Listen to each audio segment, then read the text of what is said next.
Бізге фотодан слайд-шоу қалай жасайды деген сұрақ көп қойылды. Бізге компьютерге келетін болсақ, Sony Vegas Pro 12, 11 немесе соңғы версия 13-тен алуға болады. Sony Vegas программасын ашамыз. Енді фотоларымызды аламыз. Ол сізде қай папкеде өздеріңіз білесіздер. Мысалы, ол менде загрузки деген папкеде, мұны қазір тауып аламын. Міне менде downloads деген папканың ішінде, міне осыны басамыз. Осы жерге refresh деп басып жіберіңіз, яғни обновление. 4 фото бар мысалы ретінде, соны салып көрейік. Мышканың сол жағын басып тұрып, осы жерге алып келеміз. Екінші, міне осыны алып келеміз.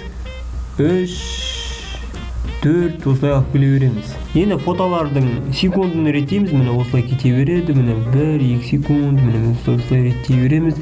Переходға кіреміз, міне қандай переходтар бар, міне өте көп десем болады. Вспышка деген бар, вытеснение барлығы бар. Өзіңіз қалауыңыз бойынша аласыздар. Осы жерге басып тұрамыз, мышканың сол жағынан осы жерге алып келеміз. Өзіңіз қалауыңыз бойынша осылар жасауға болады. Өзіңіздің фантазияңыз болсын, жасай беріңіз, қорықпаңыз. Одан кейін X басамыз, болды. Осы жерге дейін алып келуге болады. Міне осы жерге алып келеміз, түрін жасайсыздар. Осылай болды, жауап жасаймыз. Енді осыны қосамыз бірге. Мына колесо, егер сіздің мышканың дөңгелегі болса, осылай итеріп жібереміз. Міне осы жерге қосамыз. Көрейік қалай шығатынын. Міне осылай болып шықты. Үшінші фотоны жасап көрейік. Міне көріп отырсыздар, барлығы бар. Өзіңіз таңдаңыз. Мысалы, осыны алып көрейік. Міне осы жерге алып көреміз. Қалауыңыз бойынша жасайсыздар. Ол қалай? Одан кейін басамыз. Еш қиыны жоқ, көріп отырсыздар. Төртінші фотоға қайсыны таңдаймыз, соны алып көрейік. 3D влет, бөлет деген бар, соны көрейік. Осыны алып келеміз, мышканың сол жағын ұстап тұрамыз, осы жерге басамыз. Осындай шығу керек. Болды. Қалауыңыз бойынша осындай жасап тұрыңыз, яғни әртүрлі болып тұрсын. Міне X басамыз, қосамыз екеуін. Мысалы ретінде тексеріп алыңыздар.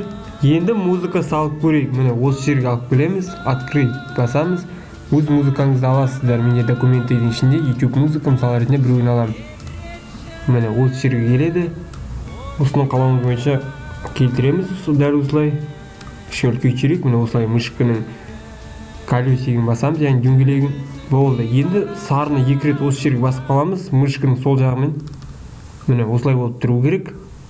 Былай айтсақ, видеомыз дайын. Міне басынан жүргізіп көрейік.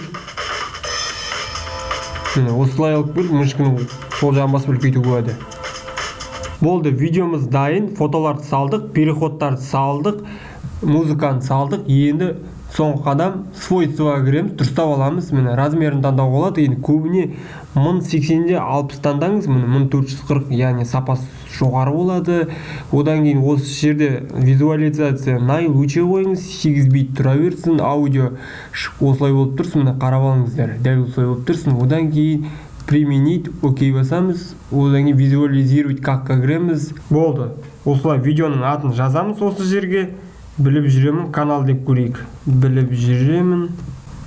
Осылай шықты. Одан кейін Mind Concept деп тұрады. Интернет HD 1080p таңдаңыз.